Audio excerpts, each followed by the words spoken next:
I'm busy.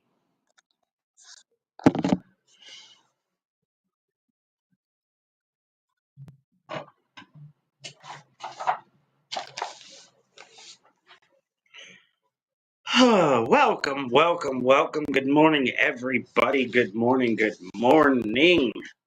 Sorry, I am fashionably late of all 1 second, or 1 minute, I should say.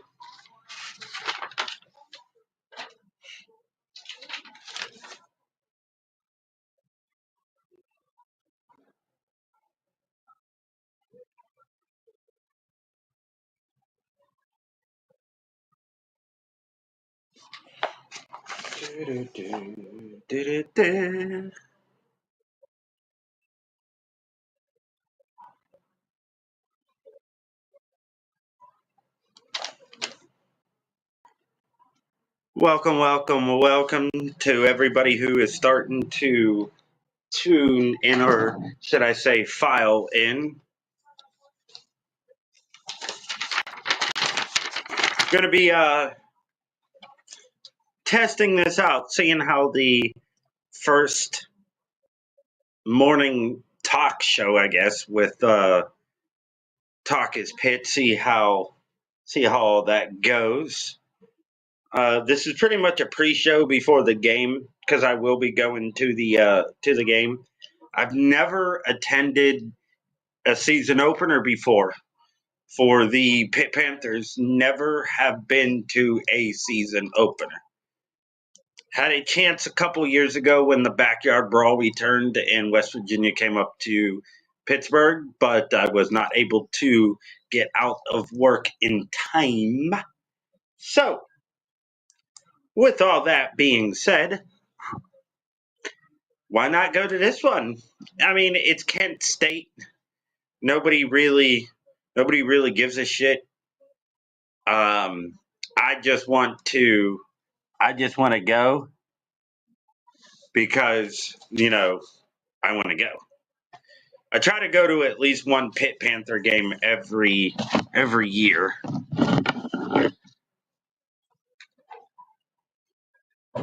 Last year I went to the Boston Coolidge game.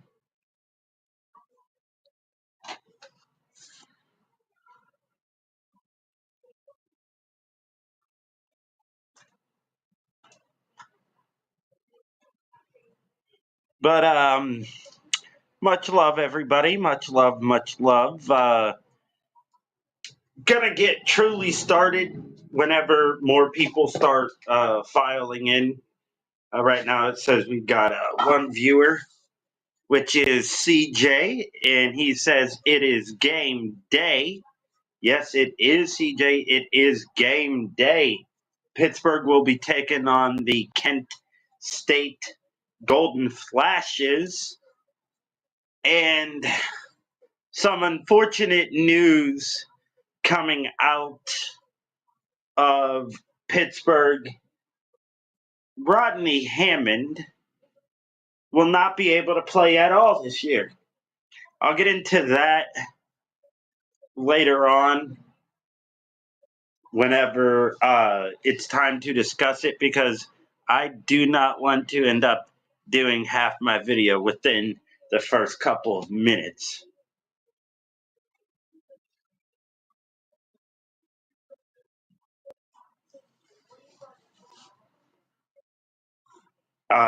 So bear with me, everybody. I will be right back in 2 minutes.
All right, everybody, I am back. Sorry about that.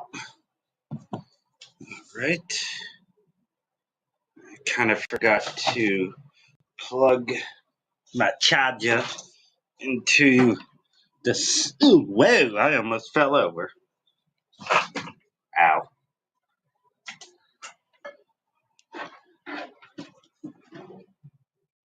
No, I need that.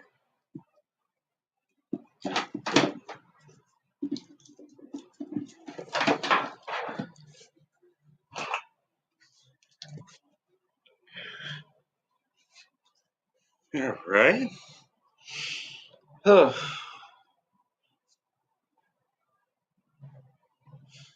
Now, CJ, you guys don't play today, right?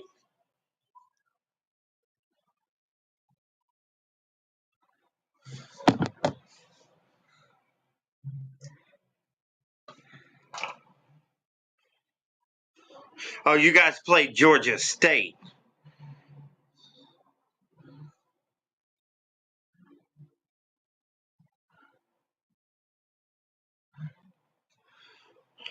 You guys should be able to handle them, but we have a tendency, just like you guys, to win a big game and then end up losing one we should have won. So, you know, hopefully Georgia Tech doesn't get to.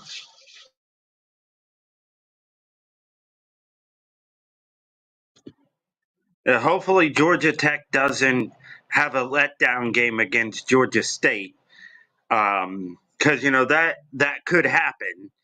Um, right now, what I'm doing is there's a lot of fucking info I forgot to do and forgot to write down. So I'm just gonna do it as I go along.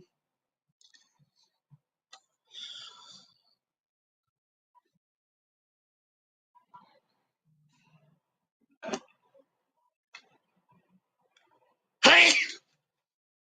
Oh, god damn.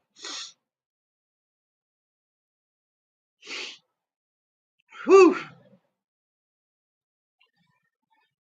Some college football games happened last night. Some games happened last night, so waiting for my phone to stop acting stupid.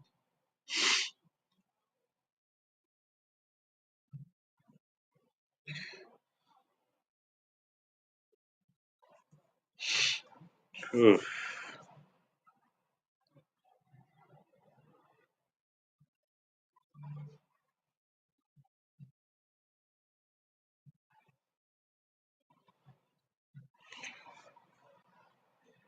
Okay, yesterday was the 30th.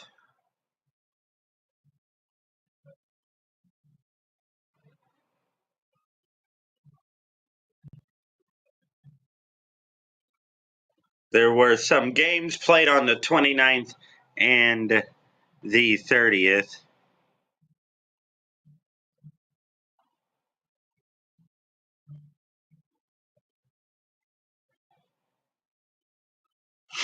See, CJ, because of the North Carolina game,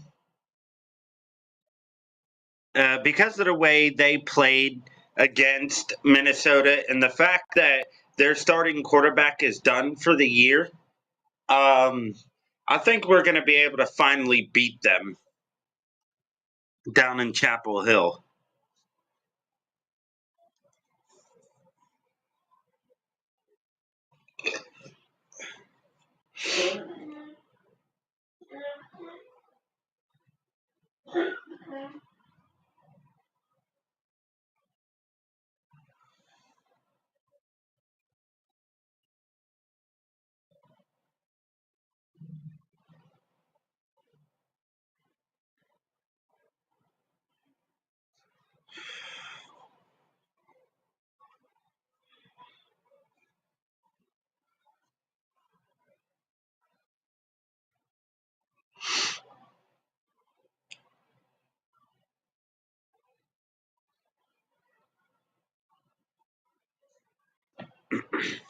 Now I'm going to be getting all these scores from NCAA.com.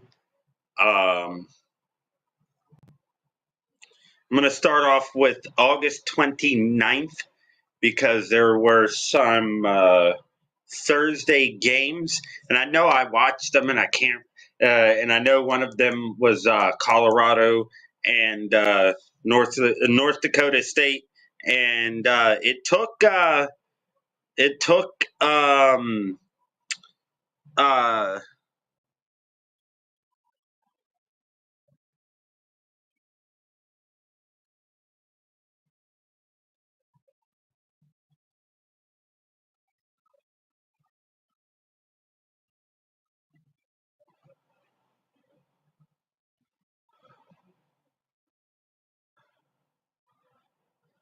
took them overtime to beat them.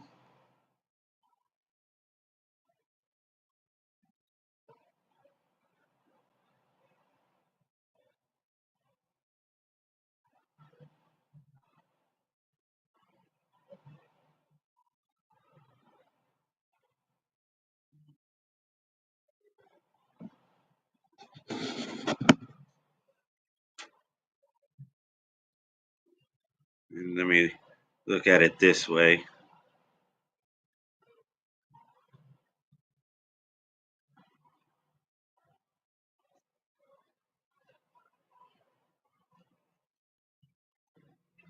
College football scores August 29th.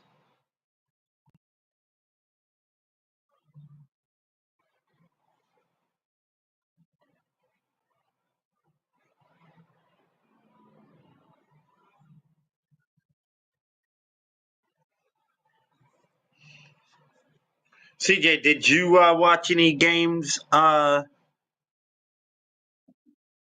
Did you watch any games yesterday?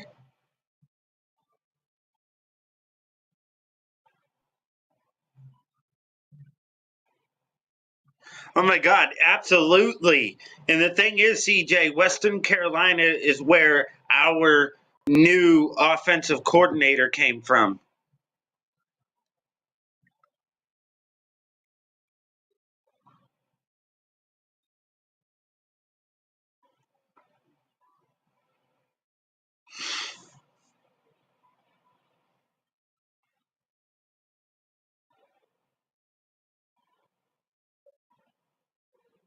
Yeah.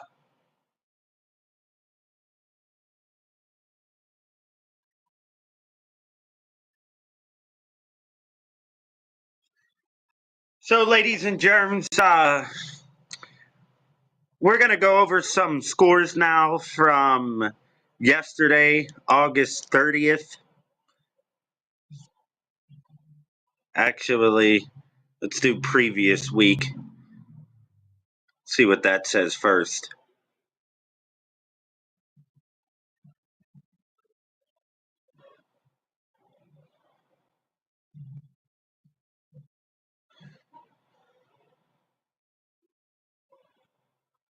So, week 0, Hawaii versus Delaware State.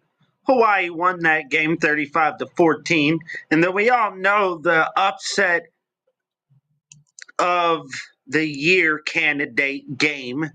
Georgia Tech taking down Florida State 24-21 on a last second field goal, literally. SMU barely, and I mean barely, beating Nevada 29-24, and Montana State beating New Mexico 35-31.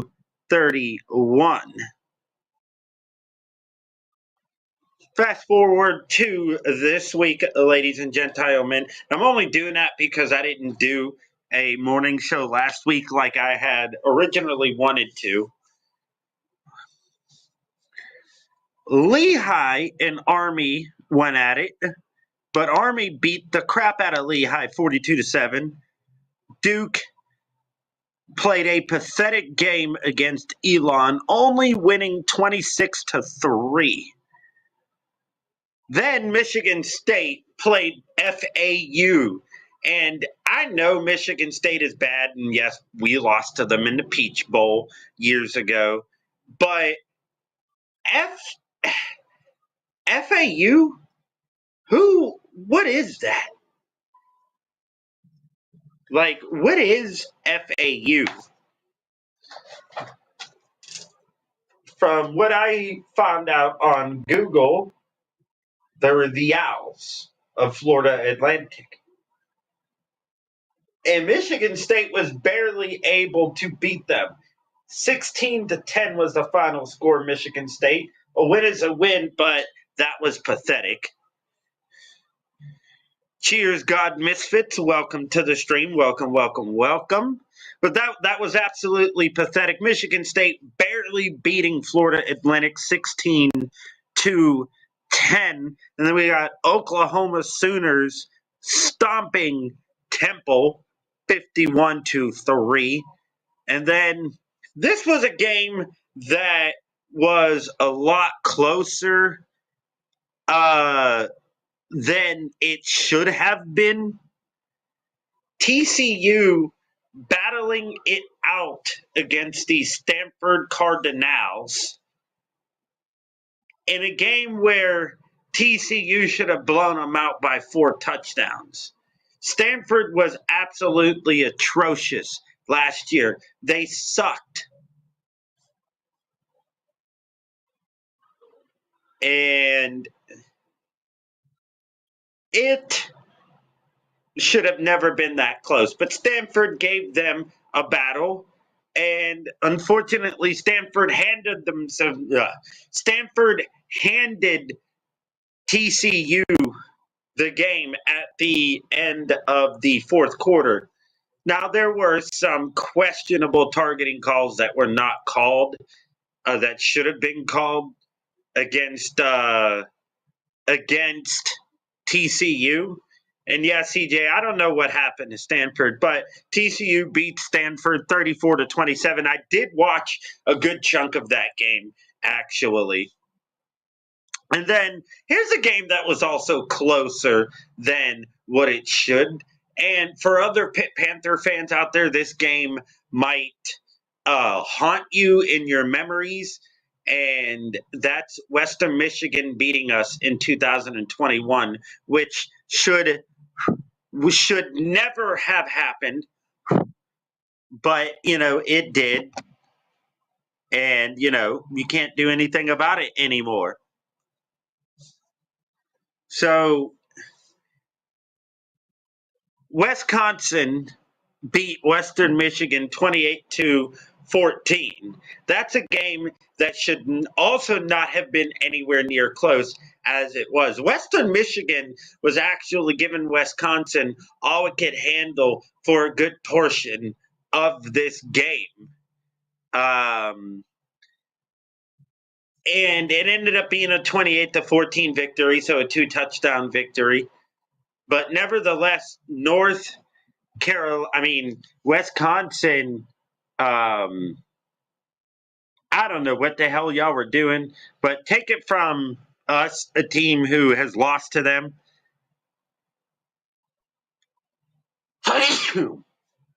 Don't ever take them lightly. Whew.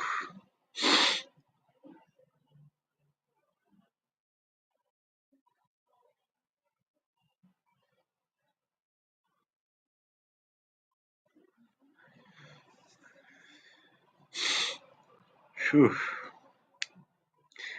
All right. So here are the scores I was actually looking for. NC State escapes Western Carolina at home 38-21. Now, that's almost that's the same score that the Pittsburgh Panthers beat Louisville last year by 38-21.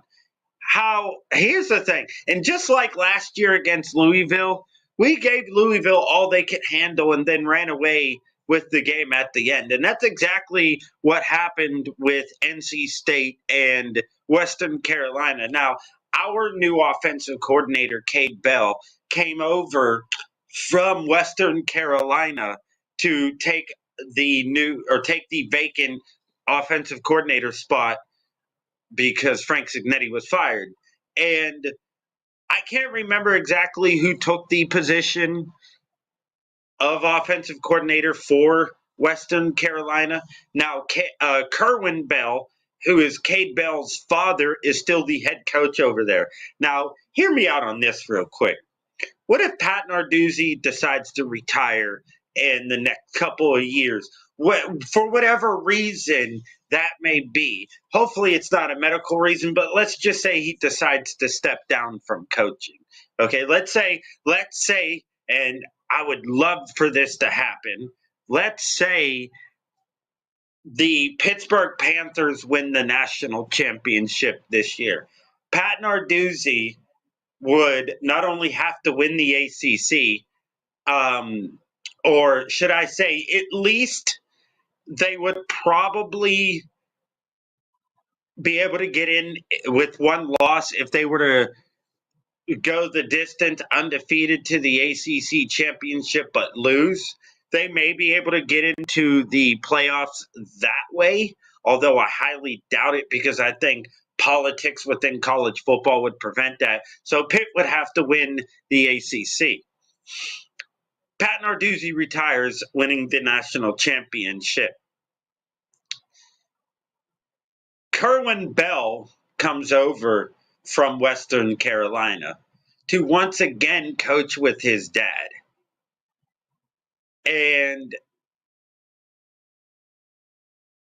to me, that would be the perfect fit for the Pittsburgh Panthers and whatnot, for longevity of the program, stability, consistency with winning. And I'd be okay with that, But, wishing that and it actually happened is two different things. But anyway, guys, NC State barely, or should I say, escapes. I know this score was not close, but NC State escapes Western Carolina 38-21. Western Carolina was competitive throughout this whole entire game, even though the score got away from them towards the end. Kansas, Thursday, August 29th, destroyed Lindenwood 48-3. Missouri beat Murray State 51-0. Southern Utah playing Utah got shut out 49-0. Temple, like I said before, got their ass whooped by Oklahoma 51-3.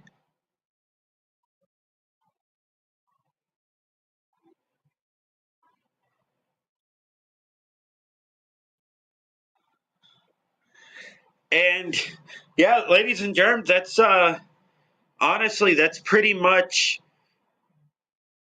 all the college football scores. Oh yeah, North Carolina and Minnesota. I don't know why that's not showing up. Honestly, it seems like there's a lot of games that I'm missing.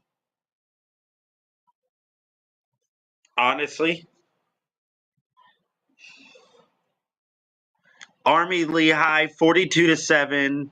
Michigan State, blah blah blah. Oh, Duke over Elon. Okay, that's one game I'm missing. Duke wins 26-3. What the fuck is that, Duke? 26-3 against Elon. Look, I understand you guys lost pretty much everybody from last year, and you're just gonna go back to being Duke when it comes to foosball. But Elon, you guys, first of all, you should have dropped at least 40 on Elon. If you would have dropped at least 40 on Elon, that's perfectly fine, I don't know what the over or under for that game was, CJ, if you could check Duke versus Elon, what the over and under and point spread was for that game. So fucking that was pathetic. 26-3.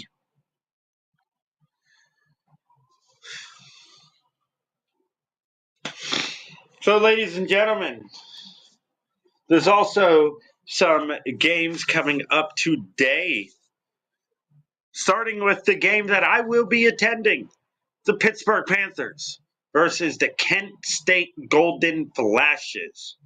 Now,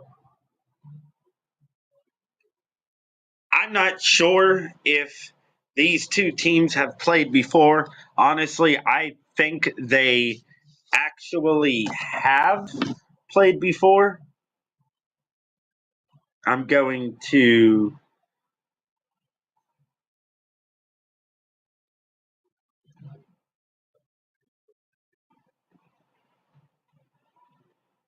look that up.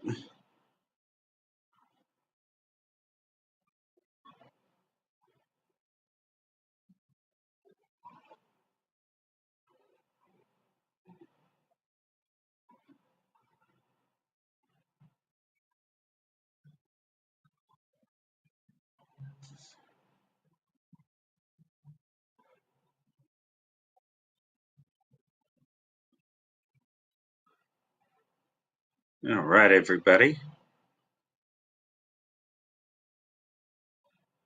All right. We are 7-0 against the Kent State Golden Flashes. The last time we played them was in 2003, September 26th. That was a 43-3 victory.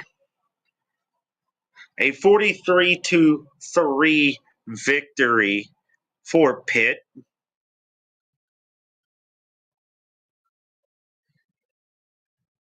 Largest margin of victory was a 51-10 victory coming September 5th, 1992.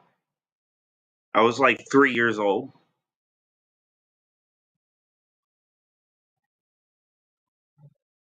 We first played them October 3rd, 1970, which was a 27-6 victory. Then in 87, it was a 28-5, 92, 51-10, 96, 52-14, 99, 30-23, 2000, 30-7, 2003, 43-3. I do too, CJ. I do too. I do think that the Pittsburgh Panthers are going to have crack my neck. I think they're going to have a much better season than what people are anticipating. A lot of people, here's what I'm seeing: 3-9, 4-8, 6-6. Those are the three most popular predictions that I'm seeing a lot of people give us. And first of all, 3-9 is not acceptable. That's never going to happen again. 4-8 is still unacceptable. I will not accept that.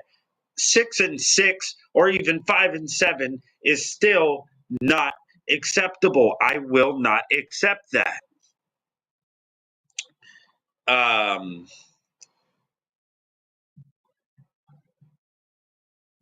7-5 to me is also still not acceptable. I think this team is capable of winning 8 games. Now, the reason why I'm hesitant to go higher is because of a current situation at running back, which I will get into, and I will get into that. CJ, I see your comment there. Um,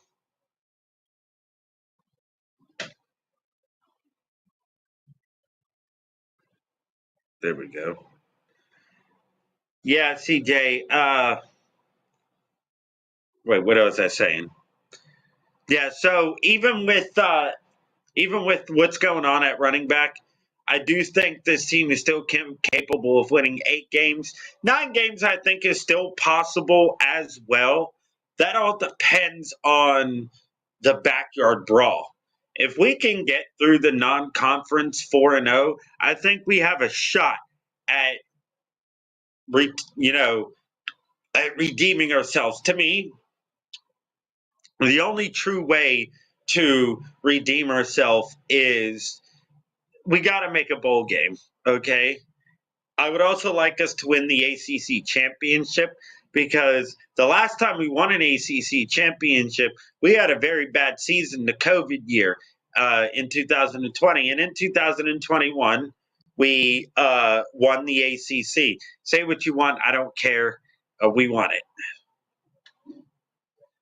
And then in 2022, we went 8-4, 9-4 overall after beating UCLA in the Sun Bowl. And then, of course, 2023, we go 3-9 with the quarterback carousel that was known as Phil Jakovic, Christian Veyer.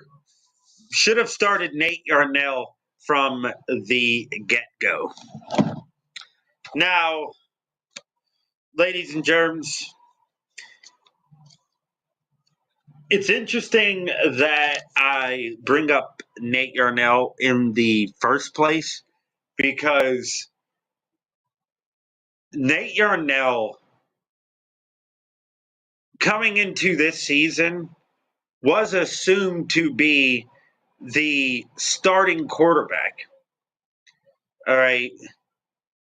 Or should I say, at the end of the season last year, Nate Yarnell was the starter. All right. In the spring, Narduzzi said it. Narduzzi said it's his job to lose. Cade Bell said the same damn thing. And that is true. It was his job to lose. And he did end up losing his starting job to Eli Holstein, who transferred in from Alabama. Now, this is the fourth straight year in a row, this is the fourth straight year since, or third year, whatever. This is going into the fourth season of us starting a transfer quarterback. So in 2022, we started Slovis. 2023, so it's actually our third. 2023, we start Phil Jakovic and then Christian Veyer. So that's 4 transfer quarterbacks in 3 years that have started. And Panther fans are freaking out and getting angry, and some of it is justified. But what is not justified is comparing Eli Holstein to other Panther transfer quarterbacks or anybody that we have gotten since Kenny Pickett or any quarterback we've had on a roster since we have had Kenny Pickett. First of all, Eli Holstein was a top 30 recruit, okay? The 8th best quarterback in the class of 2023. A 5.9 ranking on 24/7 as a 4-star quarterback. If it's 5.9, I'm giving him a 5-star rating. So, in my eyes, Eli Holstein is a 5-star quarterback. All right. We have never had somebody with the talent that Eli Holstein has. Okay. He was a little bit banged up in the spring because he was dealing with a hamstring issue. And he went from one offense to the other. So he did struggle just a little bit. However, after he started calming down, he was making great throws. He threw a great pass to Kenny Johnson that he somehow dropped. You cannot place a ball any better than what Eli Holstein placed it. Then he made some very, very unique throws that got to plug my phone in. He made some very unique throws to Dejon Reynolds and a couple other people that I'm like, holy shit. Now, Nate Yarnell is accurate, but he ain't the accurate, or he doesn't have the accuracy that that Eli Holstein possesses. Give me 1 second, ladies and Gentile men.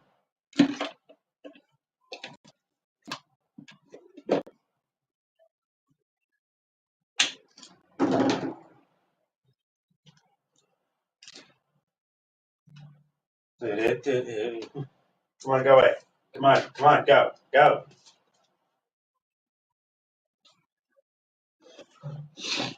Ooh.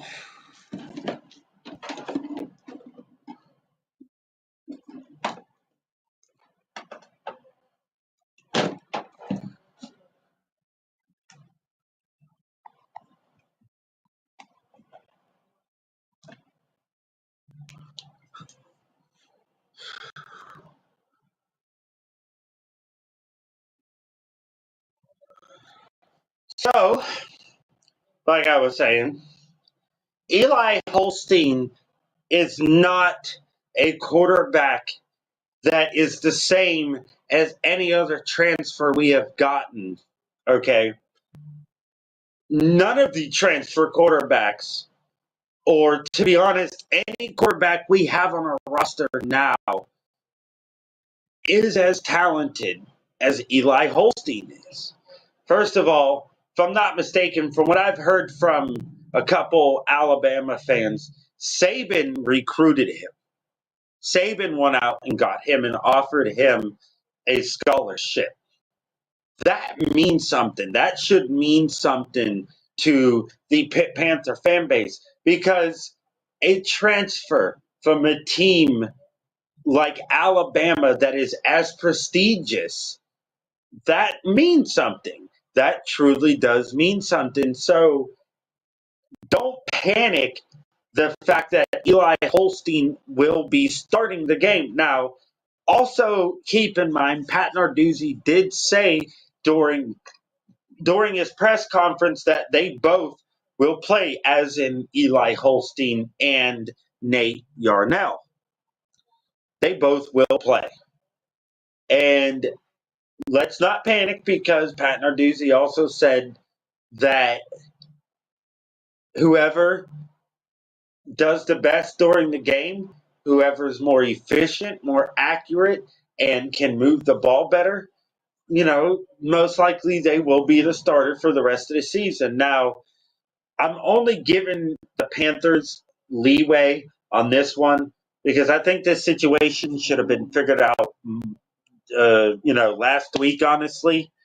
So I'm giving the Pitt Panthers one game to figure it out because it's against Kent State.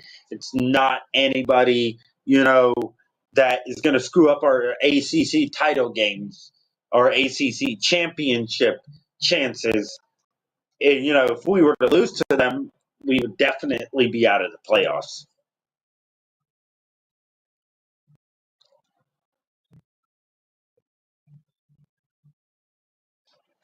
Christian Leary was a transfer from Alabama.